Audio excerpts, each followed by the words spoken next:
Most people think heart problems come with loud warnings, sharp pain, dramatic moments, something impossible to ignore. But for many adults, especially after 60, heart health doesn't announce itself like that at all. It often feels normal, routine, quiet. You wake up, go about your day, maybe feel a little more tired than you used to, a bit less flexible, and you chalk it up to age. Nothing feels urgent, nothing feels wrong. And that's exactly why heart health can be so confusing. Because some of the most important changes don't show up as obvious symptoms. They develop slowly, over years, influenced by daily habits, food patterns, stress, sleep, and how our bodies naturally change with time. Not suddenly, but gradually. If you've ever thought, I feel mostly fine, so I'm probably fine, you're not alone. Many people assume that feeling okay on the surface tells the whole story, and public health experts have been trying to gently correct that assumption for years. Before we go further, I'm curious, have you ever noticed small changes in your energy, digestion, or daily stamina, and wondered if they were just part of getting older? You can share your thoughts in the comments if that sounds familiar. In this video, we're going to talk calmly and clearly about what heart awareness really looks like today, how aging affects the heart and blood vessels, what modern research is paying attention to, and why everyday patterns matter more than quick fixes. And there's one part of this conversation that most people completely overlook. Stay with me, because this is where things get interesting. Most people imagine heart problems arriving with a clear signal, a dramatic moment, sudden pain, an unmistakable warning that something is wrong. But for many adults, heart health doesn't unfold that way at all. It often moves quietly in the background, woven into everyday routines, shaped by years of small habits, subtle changes, and the natural process of aging. Life feels normal, until one day, it doesn't feel quite the same anymore. That quiet nature is what makes heart health so confusing for so many people. You might wake up feeling a little stiffer than you used to, or notice that your energy fades earlier in the afternoon. Maybe certain foods don't sit the way they once did, or stress seems to linger longer than before. None of these moments feel dramatic, none of them scream emergency. And yet, public health experts have been pointing out for years that long-term heart wellness is often influenced by these ordinary, easy-to-ignore patterns. One of the most common misconceptions is the idea that feeling fine means everything must be fine. In reality, the body is remarkably good at adapting. It compensates, it adjusts, it finds workarounds. And while that adaptability is impressive, it can also mask gradual changes that happen over decades rather than days. That's why conversations around heart awareness today focus less on sudden events and more on understanding how the body evolves quietly over time. As we get older, especially after 60, certain changes become more common across populations. Blood vessels naturally lose some of their flexibility. Repair processes slow slightly. Inflammation can become more persistent. These aren't failures, they're part of aging. But lifestyle, environment, and daily habits influence how significant those changes become. This is where awareness matters, not to create worry, but to offer context. Fatigue doesn't always mean something is wrong. Stiffness doesn't automatically signal disease. At the same time, these experiences can be gentle reminders that the body has different needs now than it did years ago.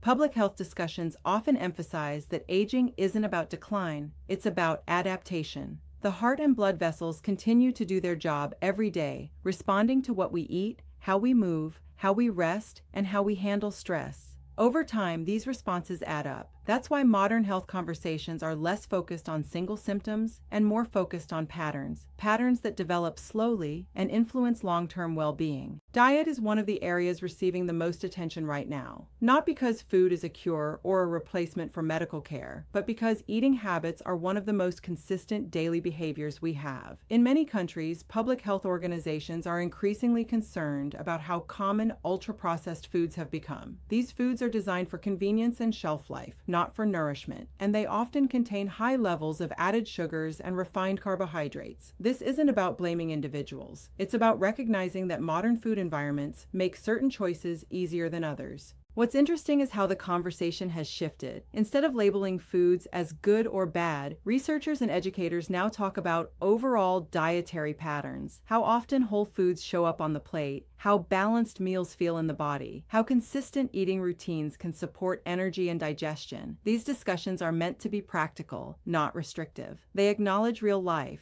busy schedules, family responsibilities, cultural traditions, while still encouraging awareness. That's where the idea of heart-supportive eating patterns comes in. Not superfoods, not miracle ingredients, patterns. Approaches that emphasize variety, balance, and familiarity. Many people have heard about Mediterranean-style eating, for example, not as a strict plan, but as a general framework that values vegetables, fruits, whole grains, legumes, healthy fats, and mindful portions. The appeal of these patterns is that they don't demand perfection, they're flexible. They adapt to different cultures and tastes, and most importantly, they're sustainable. Sustainability matters because consistency matters. One salad doesn't define health, just like one indulgent meal doesn't undo it. What the body responds to over time is repetition, regular meals, balanced combinations, eating in ways that support steady energy rather than dramatic spikes and crashes. This is why timing and combination have become popular topics in wellness discussions, not as rigid rules, but as observations. Many people notice they feel better when meals include fiber alongside fats and proteins, or when they avoid skipping meals and then overeating later in the day. These insights aren't prescriptions. They're reflections of how bodies tend to respond. They invite curiosity rather than compliance. Paying attention to how food makes you feel isn't about control, it's about connection.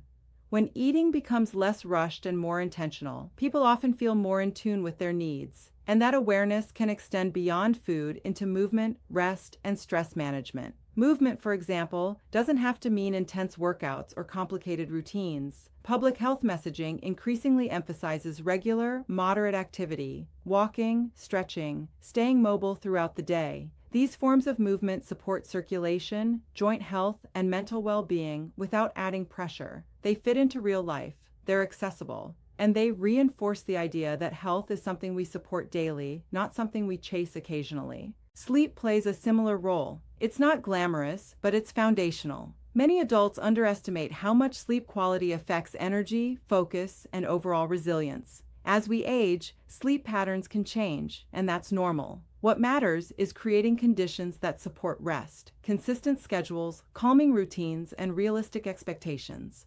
Rest isn't laziness, it's maintenance. Stress is another quiet influence. Chronic stress doesn't always announce itself loudly. Sometimes it shows up as tension, irritability, or feeling constantly rushed. Modern health conversations recognize stress as part of life, not something to eliminate, but something to manage with awareness.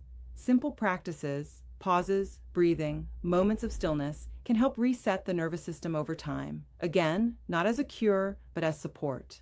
When you look at heart awareness through this lens, it becomes less intimidating and more human. It's not about fearing the future. It's about understanding the present, recognizing that the body carries history, years of habits, environments, and experiences, and that small, steady choices influence how that history unfolds going forward. Medical care remains an essential part of this picture. Regular checkups, open conversations with healthcare professionals, and following personalized medical guidance are all foundational. Lifestyle awareness doesn't replace medical care, it complements it. The most responsible health messaging makes that clear. Empowerment doesn't mean independence from care, it means engagement with it. What many people find reassuring is realizing they don't need to overhaul their entire life to support long-term wellness. They need to pay attention, to notice patterns, to stay curious, to make adjustments gradually. Health isn't a finish line. It's an ongoing relationship with the body. If you're listening to this and thinking about your own routines, the foods you reach for, the way you move through your day, how often you truly rest, you're already participating in that relationship. Awareness is the first step, and it doesn't require judgment. It simply asks for honesty and patience. If this conversation resonates with you, consider sharing your thoughts or experiences in the comments. Many people discover they're not alone once they hear from others navigating similar questions. And if you find value in these kinds of calm, practical health discussions, liking or sharing the video helps support more content like this. As research continues to evolve and public health conversations grow, there's still more to explore, especially around how everyday habits shape long-term well-being in ways we're only beginning to understand. And that's where the next part of this discussion leads, because some of the most important insights about health don't come from extremes. but from the quiet choices we repeat every day.